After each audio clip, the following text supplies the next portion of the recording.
Does that sound like a familiar refrain? I know sometimes I feel that grumpy when I contemplate our list of people to get presents for.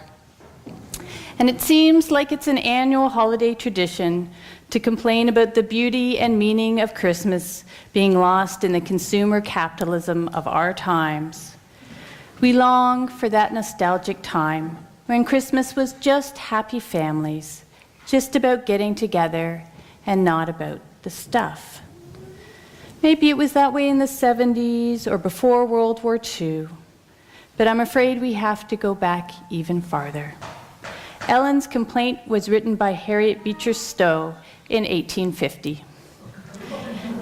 In 1850, stores were already glittering with splendor, and people didn't know what to get someone who already had so much.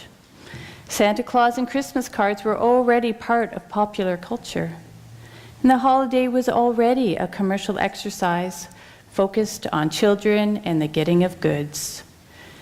The Christmas that we know, that mixture of domestic family gatherings and commerce, has been around for over 200 years. Christmas has never, in its long history, simply been about the birth of the Christian Savior. And our modern understanding of Christmas developed from some very particular 19th century New England choices. And that transition happened during Harriet Beecher Stowe's lifetime. From that time when a young girl might receive one sugar dog as a gift, to giving gifts to people who already have tables loaded with things. And I'm afraid New England Unitarians had a lot to do with it. So much so that it could be said that the Christmas we celebrate today is a Unitarian Universalist tradition, not a Christian one. Before I speak more about the origins of our Christmas traditions, we're going to start with a Unitarian Christmas carol, I Heard the Bells on Christmas Day.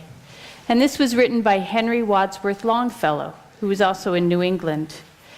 And it actually arises out of some tragedy in his life. His wife had died in an accident, and then just before Christmas in 1863, he received word that his son had been severely injured during the American Civil War. And on Christmas Day, he poured his sadness out into a poem, which was set to music a year later. And somehow his sadness was transformed into this beautiful hymn. It's number 240 in our hymnal.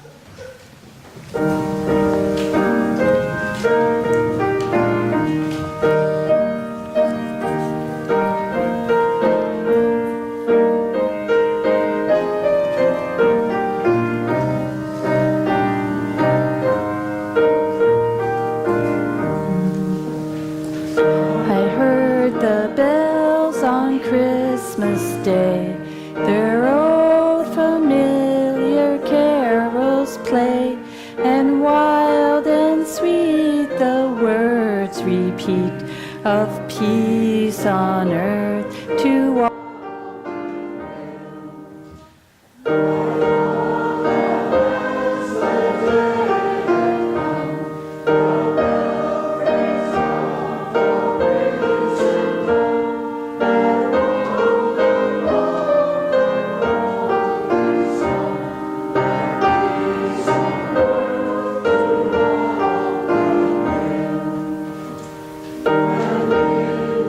Say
For better or worse, Unitarians can claim to be contributors to the evolution of our modern Christmas.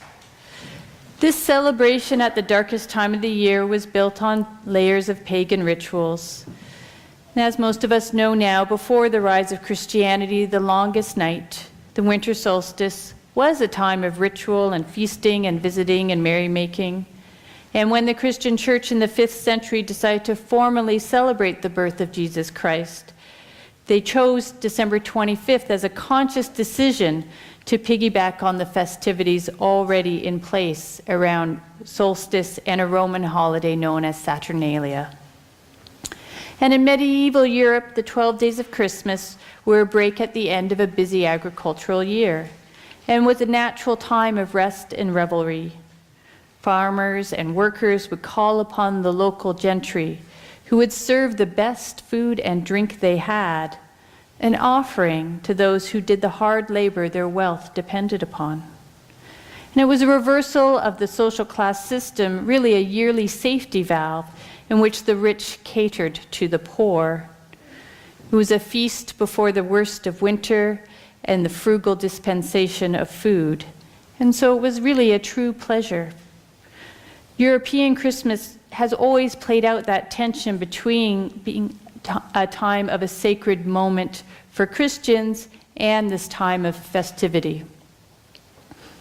And as Europeans began to settle in North America, attitudes to Christmas adapted once again in the rougher pioneer environment. In the days of Upper Canada, winter was a time of great socializing. After the muddy roads of autumn, sleighs dashed quickly over the snow and making it possible to visit neighbors once again. And Catherine Patriot, who wrote extensively about her life as a pioneer near Peterborough in the 1830s, noted that she was surprised at the cold indifference people had towards Christmas. Church scantily attended, and people did not dress their house in evergreens.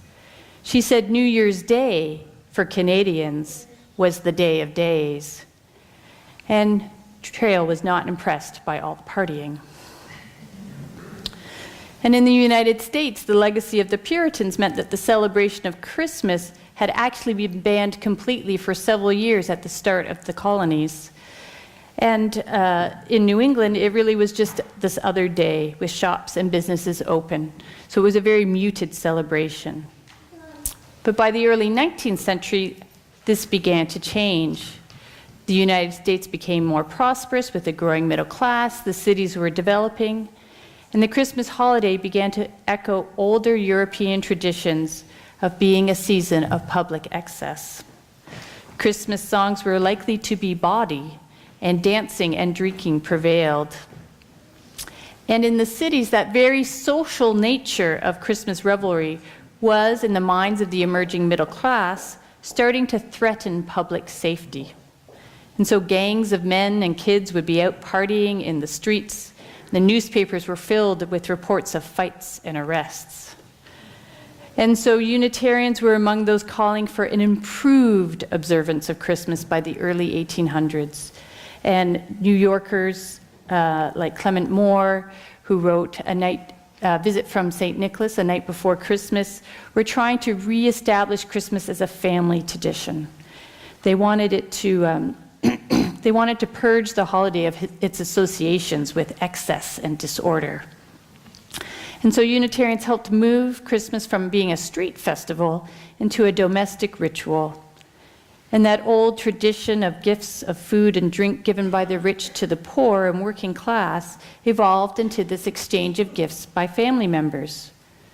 But as families already shared food and drink daily, gifts instead became these commercial purchases, the now familiar Christmas presents of toys and books, games, and more.